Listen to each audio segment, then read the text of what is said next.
Bunun şimdi ilk çalışmasını ilk defa, bunu söylüyorum ilk defa, inancımıza, değerlerimize, kıymetlerimize, bizim geleneklerimize, göreneklerimize, felsefemize, kutsallarımıza, değerlerimize uygun bir müfredat değişikliği yapıldı.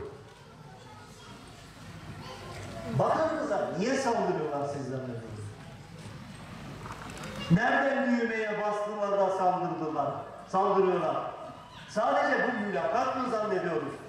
Sadece öğretmen sayısı mı atanan zannediyoruz? Çünkü bir şeyin kodlarıyla oynuyor. Ben kötü olacağım diyor.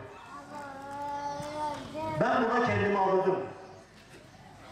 Mutlak bir şekilde eğer yapılmazsa bu değişiklikler, eğer olmazsa bu istenen değişiklikler, işte o zaman nesil elden gidiyor. O yüzden değerli kardeşlerim, bugün Milli Eğitim Bakanlığı'na ve bakanımıza hiç durmadan, gece gündüz saldırıyorlar, istifa etsin istiyorlar, görevden alınsın istiyorlar.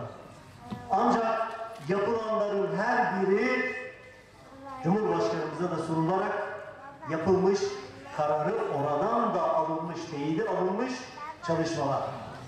Biz de elimizden gelen her şeyle, her duruşla Sayın Bakanımızın yanında olacağız.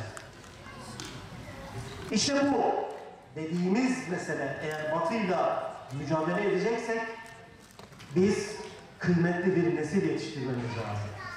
750 bin öğrencisi olan Şanlıurfa'da Selahattin Eyyubiler yetiştirerek ancak bunlarla mücadele edeceğiz.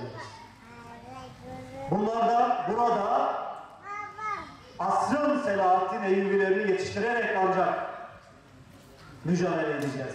Onun için çaba göstereceğiz. Ben bu yüzden buradaki bu etkinliği çok kıymetli buluyorum. Çok değerli bir etkinlik. Neden? Çünkü olaylar canlı tutulmalı. Gündemde olmalı. Sürekli gündemde, sürekli canlı, sürekli zihnimizde olmalı ki.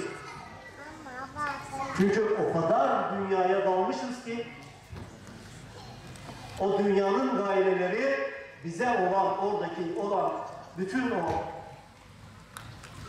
vahşeti unutabilir. Bir an geriye itebilir.